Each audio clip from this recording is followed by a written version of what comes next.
ফিলিস্তিনি সশস্ত্র গোষ্ঠী হামাস ও ইসরায়েলের মধ্যে যুদ্ধবিরতির চুক্তি করতে আবারও শুরু হয়েছে নতুন আলোচনা।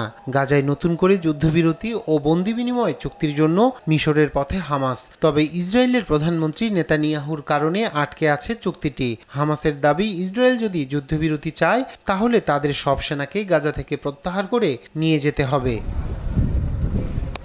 কিন্তু নেতানিয়াহু বলছেন, যুদ্ধবিরতি হলেও মিশর ও গাজার সীমান্তবর্তী ফিলাডেলফি করিডোর থেকে সেনাদের সরাবেন না তিনি।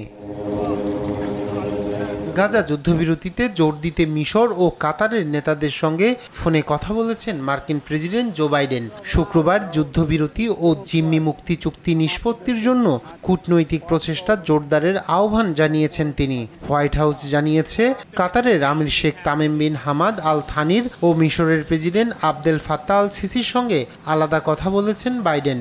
গাজা যুদ্ধবিরতি নিয়ে কায়রোতে আবারও আলোচনায় বসছিলেন যুক্তরাষ্ট্র, ইসরায়েল, কাতার ও মিশরের প্রতিনিধি। তবে বৃহস্পতিবারের আলোচনায় অংশ নেয়নি হামাস। আলোচনাকে গঠনমূলক উল্লেখ করে এতে অংশ নিতে হামাসের প্রতি আহ্বান জানিয়েছেন হোয়াইট হাউসের জাতীয় নিরাপত্তার মুখপাত্র জন কির্বি। এদিকে যুদ্ধবিরতি আলোচনার মধ্যেই গাজার উত্তরাঞ্চলে সবচেয়ে ঘনবসতিপূর্ণ জাবালিয়া শরণার্থী শিবিরে ব্যাপক হামলা চালিয়েছে ইসরায়েল। এতে ঘটেছে ব্যাপক হতাহতের ঘটনা। এখনও ধ্বংসস্তূপের নিচে এবং রাস্তায় আটকা পড়েছেন অনেক মানুষ। এদিকে হামাসের সামরিক বাহিনী কাসেম ব্রিগেড বলছে, তাদের যোদ্ধারা দক্ষিণ গাজার রাফা শহরের অতর্কিত আক্রমণ চালিয়ে একদল ইসরায়েলি সেনাকে হত্যা করেছেন। উত্তর গাজার জাবালিয়া শরণার্থী শিবিরের একটি হাসপাতালে জ্বালানি ফুরিয়ে যাওয়ায় জীবন বিপন্ন হওয়া রোগীদের বাদ দিয়ে বাকি সব রোগীকে ছেড়ে দেওয়া হয়েছে বলেও জানান তারা। রায়হান কবির শুভ্র, নিউজ ডেস্ক, দেশ টিভি।